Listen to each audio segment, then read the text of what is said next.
Stephen A. Smith, I fear it will not be. As you remember, how many times did I say in this show, Houston will forever regret it if it passes Johnny Manziel with the #1 overall pick. And now the point of my column is, I'm fearing I will forever regret that Cleveland fell into drafting Johnny Manziel, because that staff, that front office, was dangerously divided about Johnny Manziel. It was, and I fear that it still is. So here's what you have to understand. During the draft evaluation process, Johnny Manziel clicked with one man in Cleveland. Kerry just brought up his name. Most people don't know him. Dowell Loggins. He was the offensive coordinator for the Tennessee Titans sort of half of a year, 2 years ago, and then last year. So for the last year and a half, he was the offensive coordinator. Then Wisenhunt obviously took over, and he's going to be the offensive coordinator and play caller. So Loggins out, and he winds up in Cleveland as just the quarterback coach, under our old friend Kyle Shanahan, who is the offensive coordinator. I was told by several sources that Kyle and the new GM, Ray Farmer, not completely sold on Johnny Manziel. And Stephen A., what have I preached on this show?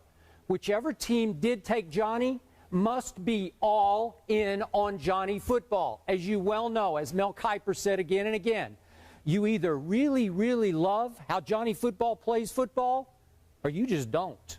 And I fear that Kyle and Farmer are on the just don't side. Loggins loves Johnny football, so they're texting back and forth because Johnny would love to play for that quarterback coach, who unfortunately has a boss named Kyle Shanahan. So he texts them after Dallas passed at 16 and said, you read the text, hey, I'm paraphrasing it, but he said, hurry up and take me, trade up and take me so we can wreck this league together. That's what Johnny thinks. That's how much Johnny wanted to be in Cleveland, Ohio. So when Loggins forwards the text to Jimmy Haslam, the owner says, wow, this Heisman Trophy winner with the Hollywood aura really wants that badly to play in Cleveland, Ohio? We got to take him.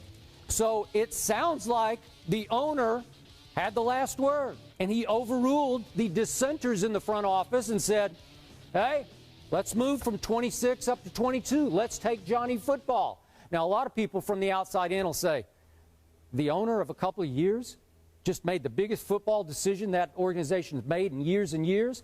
Well, I say, good for you, Jimmy Haslam. I thought it was a great move by the owner. Whether you think he knows football or not, that city, that organization will benefit greatly by that move.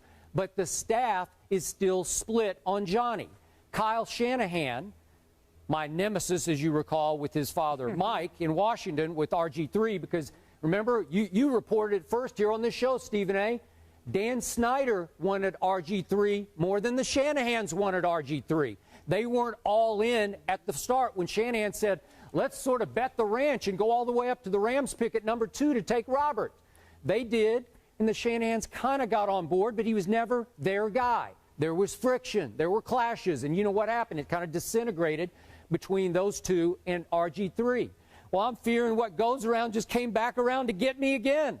I'm fearing that Johnny will clash with Kyle Shanahan, whose father has 2 Super Bowl rings, and Kyle has a big ego, and justifiably so. But you know Johnny's got an ego, and I'm going to predict they are going to clash. So I'm not sure this is the greatest spot for Johnny Manziel.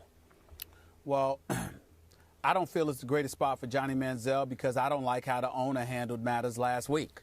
Just a few days ago, actually. I didn't either. That's a whole nother issue. Yeah. But to me, it's not a whole nother issue because if you come out and you say you're a backup, you got to behave like a backup. This is Cleveland. It's not Hollywood. How does that vibe with, oh, this guy really wants to come here and wreck the league? Oh, I really, really like him. Let's take him.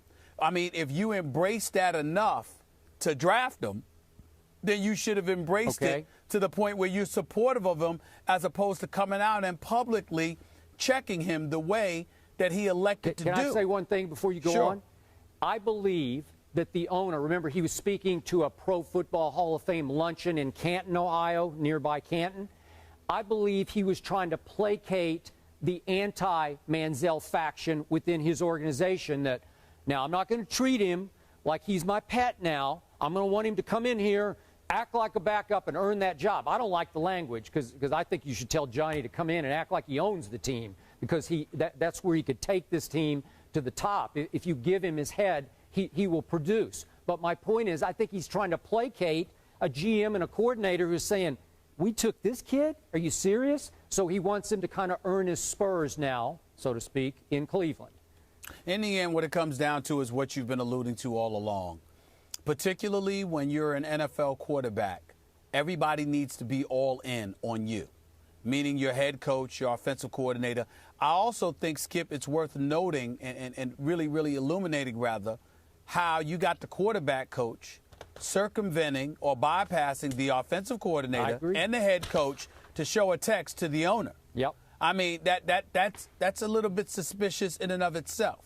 And so the combination of that usually assists in alienating the very individual he was trying to promote. You got that right. Because you have others that are going to step up and say, who the hell is he?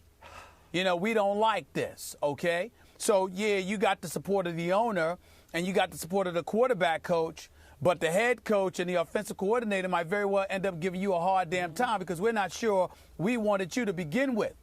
If that's the environment that Johnny Football is walking into, it seems to me that he's got a problem that has nothing to do with football. No doubt. And so if you have a problem that has nothing to do with football, and that could ultimately, you know, camouflage someone's thinking, then he's not going to be given a fair shot.